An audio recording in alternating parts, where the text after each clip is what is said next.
2014 was, I think you're talking about the Dresden Youth International meet. Right, yep. Is that Possibly. one? Yeah, it could be. Did yeah, you win it? Yeah, that was the Oh, one I I'm won. talking about that one then. Hey everyone, this episode of the 10 Before 10 show is brought to you by Think Tank Social. If you enjoy what we do here, please subscribe and hit that like button. And make sure you ring the bell to be notified of future episodes. Okay, now let's get into the show. So thanks very much for joining me on the 10 Before 10 show this morning, Emily. Thanks for having me. No problem at all. So fantastic workout on 10 Before 10 this morning, and probably the toughest one I think we've ever done on our abs. So you just didn't give us any rest. It was like the minute we finished, we had like 5 seconds to turn over. So I guess abs are a big part of what you do. Yeah, abs are a massive part of a diver's workout. We spend a lot of each session like warming up, doing some abs, because when you're hitting the water at such a speed, having a tight core is pretty important so you minimize the splash. Yeah, that's what it's all about. Okay, now how did a young girl from Tassie end up all the way over in Indiana is what I'd first like to find out. So it's a long story. It did start in Tassie. I started diving in the elite program down there. And Tassie is a pretty small state, as you probably are aware. So the diving program didn't last very long, and I was offered an amazing position to move up to Queensland to dive in their junior program. So my parents were like, let's do it. Let's take the opportunity, and gave me the opportunity to continue with my diving, which was amazing. So Your parents moved as well? My parents moved as well, my whole family. Yeah, when we were 13. When I was 13. Yeah. So I was in the diving program there for, I think 5 or 6 years. Got to work with some of the most amazing coaches. But then I was moving on to university, and studies have always been like super important to me, and moving on like with my life post diving, like having something there. And I kind of came across America, where they really incorporate the diving and school really, really well. And I got in contact with one of the coaches at Purdue University, which is in Indiana, and we kind of just got talking. I really liked him. He liked me as an athlete. So that's kind of how that started. And I've been over there 4 years now. I've got 1 more year to go. Wow. So were you literally like looking at every single state, or is it a case of, look, these are the football schools, these are the diving schools, these are the, did you have any guidance, or was it just like, all right, hit them all up? So I did talk to a couple people who told me which ones were like the stronger diving schools. So I did have a look at them. There was about 4 or 5 that I had a look at that were pretty strong diving schools, but I settled on Purdue. Yeah. Cool. And it's all good over there? Oh, I love it. It's been an amazing opportunity to be able to do my schooling halfway across the world and like meet some pretty cool people along the way. So diving's been a great opportunity. Are you the only Aussie there?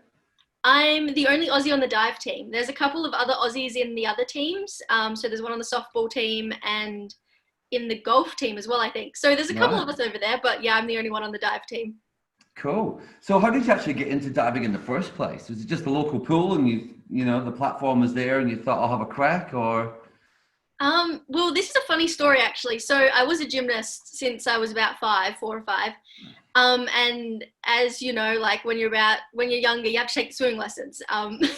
So I was swimming and it just wasn't my thing. Like I couldn't flip, I couldn't bounce, and I saw the divers and I said to Mum, I go, Mum, can I do that? And she goes, like, when you can swim 100 meters in a row, you can do that. And I was like, at the time I was swimming maybe 10 meters in a row. Anyway, I finished that swimming practice that night and I said, can I have a go at swimming 100 meters in a row? And Mum was like, go for it. Like, you're not going to make it, but like, go for it. And I swam 100 meters perfectly in a row. And I got up and I said, can I do diving now? And she kind of just shook her head and she was like, all right. And she signed me up like the next week to do diving, and I haven't looked back. Wow. And so, sorry, how old were you at that point? So I was 7 at that point. I did diving maybe once a week for 1 hour for a couple of years. Yeah. And was it strictly platform, or was it the springboard, or? I started off, so I've always been like quite small, so they always knew I was going to be a platform diver. but you do have to start off on the lower boards. So I probably spent the first like couple of years not going much higher than the 5 meter. Cool. So I didn't realize that was a thing. So if you're small, you're better off on a platform. Is that a diving rule? Is it? It's mostly not a rule, but that's how most of the platform divers fall into it. Because if we're small, pardon the pun. Yeah. If we're small, we can kind of like spin faster off the 10 meter, whereas it's a bit harder for us to get some bounce off the 3 meter because we don't have the weight behind us. Right, that makes sense. Right, yeah, okay. I've never had it explained to me like that before. So, and at what point, you've been doing it for a while, you've been doing it for a few years. At what point did you start to think, hey, I might be able to make it on the international scene here? Obviously, since I was little, it was a dream to make it on the international scene. I don't think you really ever have a realization of that you can make it until you actually do make one of those international teams. I remember making my first senior international team and I was almost shocked that they'd called my name out. I was like, there's no way that I'm on this team. How old were you? I was 17 or 18. Yeah. Yep. For my first senior international. But yeah, it was the most amazing experience. And like still to this day, every time I get my name called out for selection on this team or that team, it still kind of sends shivers down me. I'm like, wait, this is what I do. Like, this is pretty cool. It's like, is there another Emily Meaney around? Like, it is me. Yeah. Oh, it's me. Yeah.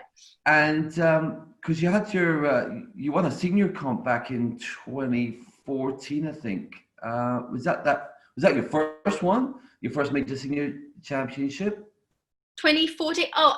2014 was, I think you're talking about the Dresden Youth International meet. Right. Yep. Is that one? Yeah, could be. Did you win it? Yeah, that was the one. I'm talking about that one then. Yeah, so that was when I was 16. It was my first junior international meet. And it was in Dresden, Germany. And so I was just so excited to even be there and to come away with the win. I honestly don't think I still believe that happened. It was crazy. It was on Anzac Day. So it was just super exciting to be like up on that podium with the national anthem being played on Anzac Day. It was pretty surreal. It was pretty cool. I bet. Now, you went on to compete for Australia at the FINA World Cup in Rio in 2016. How did you find that whole experience? It was awesome to like be in the like Olympic pool at the test event was just so cool, and to have like potential Olympians diving right next to you from other countries and from your own country was just, it was an awesome meet to like be part of and to just watch and observe. Yeah, I bet. And then, of course, the city's getting ready for the big one and all that sort of stuff. There'll be a lot of buzz around. Yeah. There was a lot of buzz. We got to do a little bit of sightseeing and people saw us in like our uniforms and we're kind of just like chatting, and yeah, it was kind of fun. They were like, what are you here for? And we'd have to explain, which was really cool. I was just thinking, they're probably thinking, these guys are a bit early. They're a bit keen. Yeah, a couple months early. Just get ready. Now, so we've just covered a couple of the highs in the career, but with the highs, unfortunately, do come the lows. What's been your biggest low so far and how did you deal with it? Obviously there's been a couple. I think every athlete goes through the lows. We've all had injuries. I've had a couple of injuries that have taken me out for months at a time, which is really hard, especially when you've been at your peak and it takes you out of potential, like being selected for competitions because you can't dive. Is there a typical diving injury? Is it like the shoulder or is it your back or it could be anything? Yeah, it's a bit all round, like shoulders. Yeah, it's actually a bit all around. There's shoulders, triceps, backs. Even a lot of people have shin injuries from jumping on the concrete tower. So it's kind of a whole body thing, but I've had a few all over and some of them have pulled me out of competitions that I was hoping to go to and could have potentially qualified for. So you just have to put all in perspective that these things happen. Sometimes they're not at the best time, but yeah, you get on with it and there's some good highs afterwards. I think they call that one life. Yes. Exactly. Now, on a similar note, what do you find is the hardest part of being an elite diver? Like the day to day. I mean, the training, that sort of the diet. I think for me, school is also very important. Has always been very important. So to put both of them in my schedule to do full-time university work and also train as a full-time athlete is having like 2 full-time jobs. But I love what I study. So except one of the jobs you can actually land on your head quite often. Yeah. Yeah. But so that's tricky, just having a pretty busy schedule, but I love obviously diving and I love what I'm studying at the moment. So you just make it work because you love what you're doing. Yeah. Now, obviously, like you just said, you've got a couple of big balls in the air that you're constantly trying to juggle. When you're finding it hard to get motivated for training, or you're sick of watching your diet so strictly, what do you do to help get your mind back in the game? Not at competition. I mean, the day to day. How do you stay focused? Oh, okay. Okay. I think for me, you have to accept that you are just a human. If one day you might not want to follow a diet, you might want to have that extra brownie, or you might not want to go to training, you might not be feeling so well. You've just got to take a day for yourself sometimes, and that can help your motivation further along. There's no point pushing yourself to a breaking point when you could have taken a couple of rests and been at your peak without getting to that breaking point. So for me, it's like noticing when I am getting stressed, when I do need a break, and kind of just being like, no, I should take one. Even if it is for an afternoon or just going out for a coffee with a friend, chatting it out, kind of those kind of things. Right. So your advice to people there is just have that brownie. Yeah. Sometimes you just got to be less strict. Just have that brownie.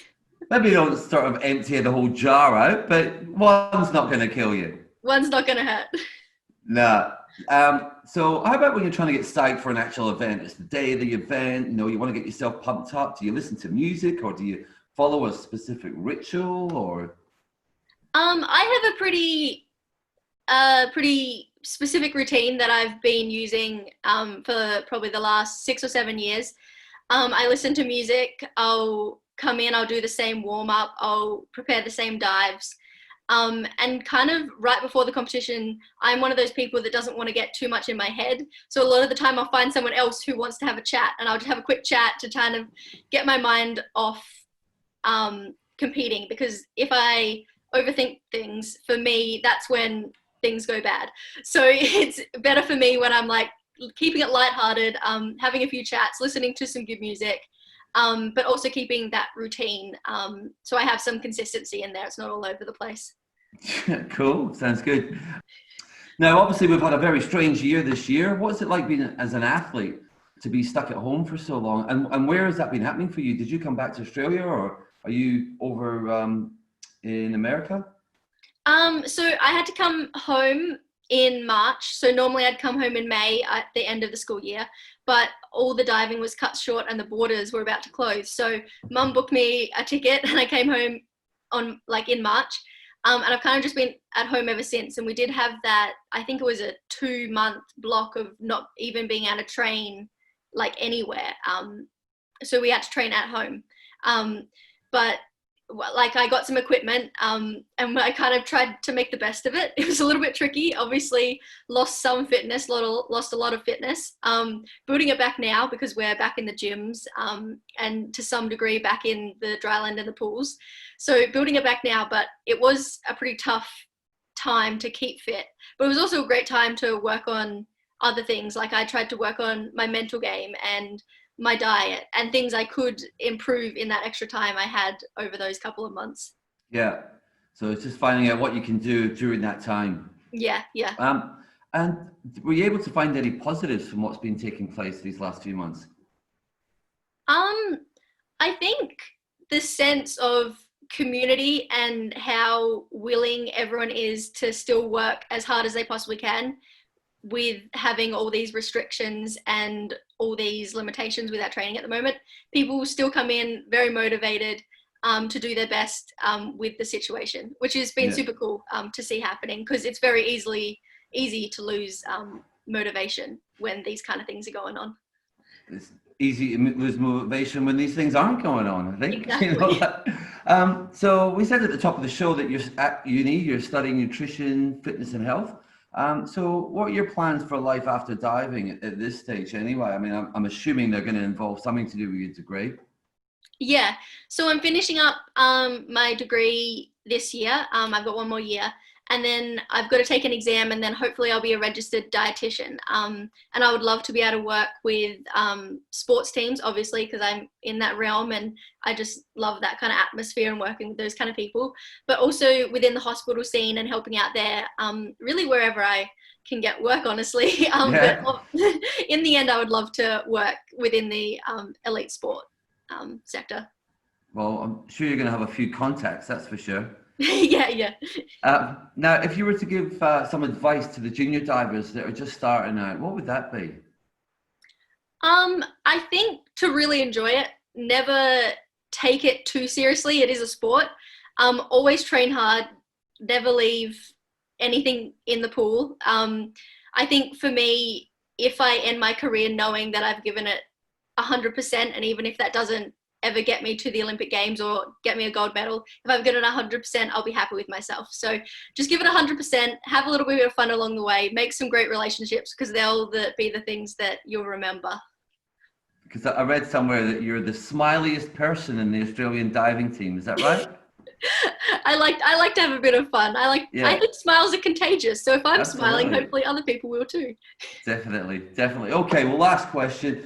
What's the best part of doing what you do, and why is that? I'm going to split this into two. So one of the best parts is traveling the world and going to amazing countries and destinations for this sport. And the second one is meeting the people that I've met through it. So they're some of the best people that I've ever met, and I'm going to carry them through the rest of my life probably. So yeah, going around the world, and then also meeting some of those people from across the world. So having friends all over the world. So it's a lot of fun. Yeah, you definitely sound like a people person. Getting out there and doing all that. That's fantastic, Emily. All right, well, yeah, that's the end of the show. Thanks very much for taking the time this morning and or afternoon where you are. Yeah, all the best for the future. Thank you so much for having me. No worries. Okay, see you, Emily. Bye.